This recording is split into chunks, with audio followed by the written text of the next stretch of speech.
नमस्कार दोस्तों, स्वागत है आपका हमारे चैनल कहानियों की दुनिया बाय वानी में। तो हमारी आज की कहानी है ब्राह्मणी और तिल के बीच पंचतंत्र की कहानी। तो चलिए शुरू करते हैं। बहुत समय पहले की बात है। किसी गांव में एक गरीब ब्राह्मण रहता था। एक दिन उस ब्राह्मण के घर कुछ अतिथि आए। ब्राह्मण की स्थिति इतनी खराब थी कि उन अतिथियों को खिलाने के लिए घर में अनाज तक नहीं था। इस स्थिति को लेकर ही ब्राह्मण और उसकी पत्नी के बीच थोड़ी कहासुनी होने लगती है। ब्राह्मणी कहती है, तुम्हें पेट भरने योग्य अनाज कमाना भी नहीं आता है। इसी का नतीजा है कि आज घर में अतिथि आ खड़े हुए हैं और हमारे पास उन्हें खिलाने के लिए कुछ भी नहीं है। इस पर ब्राह्मण अपनी पत्नी से कहता है, कल कर्क संक्रांति है। मैं कल भिक्षा लेने के लिए दूसरे गांव जाऊंगा। वहां एक ब्राह्मण ने मुझे आमंत्रित किया है। वह सूर्य देव की तृप्ति के लिए कुछ दान देना चाहता है। तब तक जो कुछ भी घर में है उसे आदर सत्कार के साथ अतिथियों के सामने रखो। ब्राह्मण की यह बात सुनकर ब्राह्मणी कहती है, तेरी पत्नी होकर मैंने कभी सुख नहीं भोगा है। ना कभी खाने को मेवा मिष्ठान मिला, ना ही ढंग के वस्त्र और आभूषण। आज तू कह रहा है कि जो भी घर में रखा हो वो अतिथियों के समक्ष रख दो। जब कुछ है ही नहीं तो मैं उनके सामने क्या रख दूं? पड़े हैं तो बस एक मुट्ठी तिल। तो क्या अतिथियों के सामने सूखे तिल रखना अच्छा लगेगा? पत्नी की यह बात सुनकर ब्राह्मण कहता है, ब्राह्मणी, तुम्हें ऐसा बिल्कुल भी नहीं कहना चाहिए। कारण यह है कि इच्छा के अनुसार किसी भी मनुष्य को धन की प्राप्ति नहीं होती है। ज़रूरी है तो पेट भरना, और पेट भरने योग्य अनाज तो मैं ले ही आता हूँ। अधिक धन की चाहत अच्छी नहीं। ऐसी इच्छा का तुम्हें त्याग कर देना चाहिए। अधिक धन की इच्छा के चक्कर में मनुष्य के माथे पर शिखा बन जाती है। माथे पर शिखा वाली बात सुन ब्राह्मणी बड़े ही आश्चर्य से ब्राह्मण से पूछती है, अधिक धन की इच्छा में माथे पर शिखा हो जाती है? मैं कुछ समझी नहीं। जो भी कहना है खुल कर कहिए। ब्राह्मणी के इस सवाल का जवाब देने के लिए ब्राह्मण अपनी पत्नी को शिकारी और गीदड़ की एक कहानी सुनाता है। ब्राह्मण कथा की शुरुआत करता है। एक दिन एक शिकारी जंगल में शिकार की खोज कर रहा था।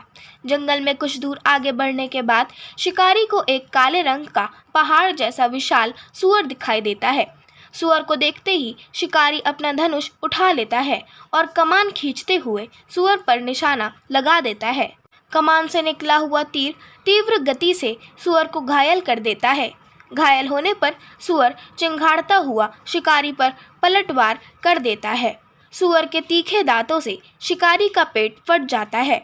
इस तरह शिकार और शिकारी दोनों का ही अंत हो जाता है। इसी बीच खाने की तलाश में भागता हुआ एक भूखा गीदड़ वहां से होकर गुजरता है जहां शिकारी और सूअर का शव पड़ा हुआ था। बिना मेहनत इतना सारा भोजन देख गीदड़ मन ही मन बहुत खुश होता है और मन ही मन सोचता है कि आज तो ईश्वर की बड़ी कृपा है जो इतना अच्छा और अधिक भोजन एक साथ मुझे मिला है। मैं इसे धीरे धीरे और आराम से खाऊंगा ताकि लंबे समय तक मैं इसे उपयोग में लाऊंगा।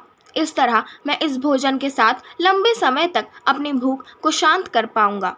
इन सभी बातों पर विचार करते हुए गीदड़ सबसे पहले छोटी छोटी चीज़ों को खाना शुरू करता है। तभी उसे शिकारी के मृत शरीर के पास धनुष पड़ा दिखता है। गीदड़ के मन में पहले उसे ही खाने का विचार आता है और वह धनुष पर चढ़ी डोर को चबाने लगता है। गीदड़ के चबाने से धनुष पर चढ़ी डोर टूट जाती है और डोर के टूटने से धनुष का एक सिरा वेग के साथ गीदड़ के माथे को भेदता हुआ ऊपर निकल जाता है।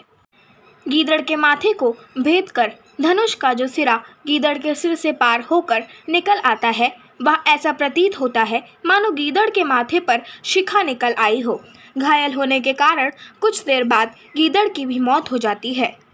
इतना कहते हुए ब्राह्मण कहता है, ब्राह्मणी, इसीलिए मैं कहता हूँ कि ज़रूरत से अधिक लोभ से माथे पर शिखा आ जाती है। यह कथा सुनने के बाद ब्राह्मणी कहती है, ठीक है, अगर ऐसी ही बात है तो घर में जो मुट्ठी भर तिल पड़े हैं उन्हीं को मैं अतिथियों को खिला देती हूँ।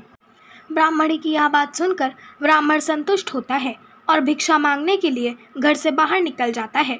वहीं ब्राह्मणी भी घर में पड़े तिल को धूप में सुखाने के लिए फैला देती है। तभी कहीं से एक कुत्ता आ जाता है और उन साफ तिलों पर पेशाब कर देता है, जिससे सभी तिल खराब हो जाते हैं।